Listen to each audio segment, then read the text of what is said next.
Chowmein momo out, টেকেলি পিঠা in.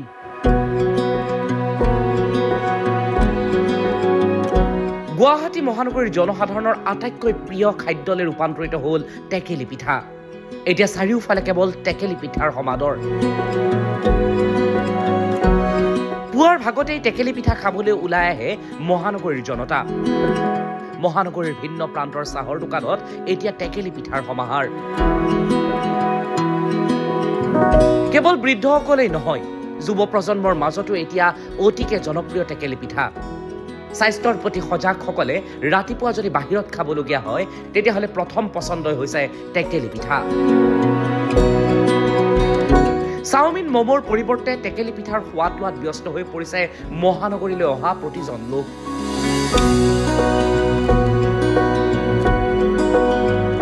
Actually আমাৰ ট্ৰেডিশ্যনটো মানে অসমীয়া ট্ৰেডিশ্যনটো আমি বজাই থ'বৰ কাৰণে এইবিলাক আমাৰ কাৰণে দৰকাৰী বস্তু।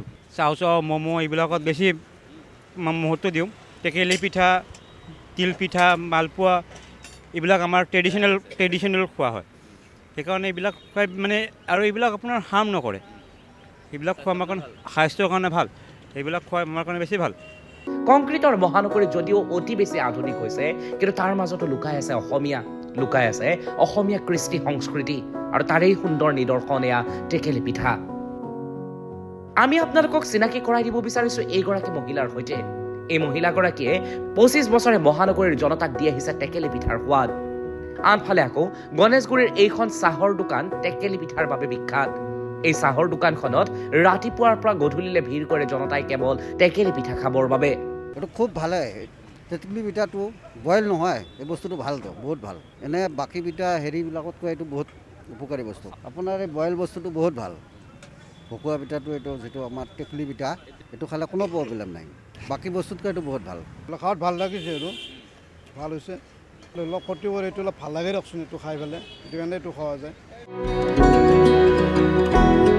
চাউলৰ পিঠাগুৰি, নাৰিকল আৰু চেনি ভজা মিশ্ৰণেৰে তৈয়াৰ কৰা হয় এইবিধ পিঠা। এইবিধ পিঠা পিছে কেৱল এতিয়া অসমতে সীমাবদ্ধ হৈ থকা নাই।